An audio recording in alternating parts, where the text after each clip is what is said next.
বিভিন্ন প্রকল্প পরিচালক প্রতিষ্ঠানের এমডি হয়ে বড় বড় প্রকল্পের ভাগ নিচ্ছেন, আমরা খবর রাখি। বাংলাদেশে আগামী জাতীয় নির্বাচন বানচাল করার জন্য একটি পক্ষ বারবার দেশের ভিতরে অস্থিরতা সৃষ্টি করছে। নির্বাচনের সময় যতই কমে আসছে ততই নির্বাচন বাধাগ্রস্ত করতে একটি পক্ষ একের পর এক বাহানা করছে, মামাবাড়ির আবদার করছে যাতে ফেব্রুয়ারিতে নির্বাচন না হয়। দেশ নিয়ে গভীর ষড়যন্ত্র চলছে, দেশে গৃহযুদ্ধ লাগানোর পায়তারা করছে তারা। দেশের সার্বভৌমত্ব হুমকির মুখে ফেলতে চায় সেই মহলটি যারা ফেব্রুয়ারিতে নির্বাচন চায় না। আগে মানুষ বলতো হাসিনা ভারতপন্থী, এখন সাধারণ মানুষ বলছে অনেককেই দেখি পাকিস্তানপন্থী আমেরিকাপন্থী মনোভাব প্রকাশ করছে। আমাদের সাধারণ জনগণের দাবি দেশের স্বার্থে জনগণের স্বার্থে ভারত পাকিস্তান আমেরিকাপন্থী না হয়ে প্রকৃত বাংলাদেশপন্থী হন। ফেব্রুয়ারিতে নির্বাচন নিয়ে অনেক বিশিষ্টজনরাও শঙ্কা প্রকাশ করছেন। একই শঙ্কা প্রকাশ করে গণসংহতি আন্দোলনের প্রধান সমন্বয়কারী জোনায়েদ সাকি অভ্যুত্থানে পরবর্তী পরিস্থিতি নিয়ে উদ্বেগ জানিয়ে বলেন, অভ্যুত্থানের সুযোগ নিয়ে একদল উগ্রপন্থী দেশটাকে আওয়ামী লীগের মতো জবরদখলে নিতে চাইছে, তাই বিভিন্ন অজুহাতে নির্বাচন বানচাল করার চেষ্টা করছে তারা। তিনি বলেন, বিএনপি জামাত এনসিপি তারা কেউই দুর্নীতির বাইরে নয়, তাই দেশের ছাত্র সমাজ ও তরুণদের এ বিষয়ে সর্বোচ্চ সচেতন থাকতে হবে। নারায়ণগঞ্জ কেন্দ্রীয় শহীদ মিনারে বাংলাদেশ ছাত্র ফেডারেশনের নবম জেলা সম্মেলনে প্রধান আলোচক হিসেবে তিনি এসব কথা বলেন। এই দেশে বাঙালি চাকমা মারমা জাতিগত পরিচয়ে কারো অধিকার হরণ করা যাবে না।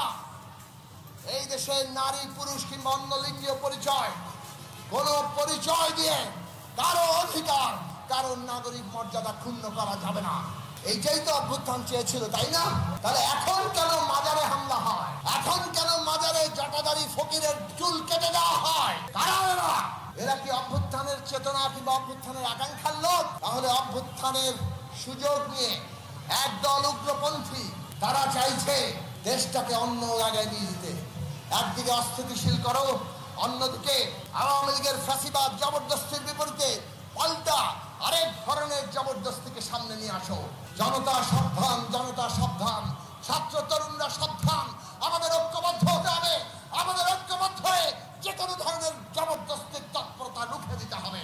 যারা চাঁদাবাজি করছে আর যারা ক্ষমতার নানান ফাঁক করে বসে বড় বড় সচিব, ডিজি, বিভিন্ন প্রকল্প পরিচালক প্রতিষ্ঠানের এমডি হয়ে বড় বড় প্রকল্পের ভাগ নিচ্ছেন, আমরা খবর রাখি।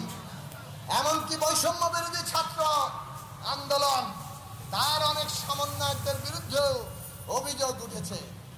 বিএনপি জামাত এনসিপি আজকে দুর্নীতির নানান অভিযোগ থেকে তারা কেউ বাইরে নয়। আমাদের এই কথাটা পরিষ্কার ভাবে বুঝতে হবে। আমরা ছাত্র সমাজকে বলি, যারা দুর্নীতি করছেন তারাই একমাত্র ছাত্র নয়।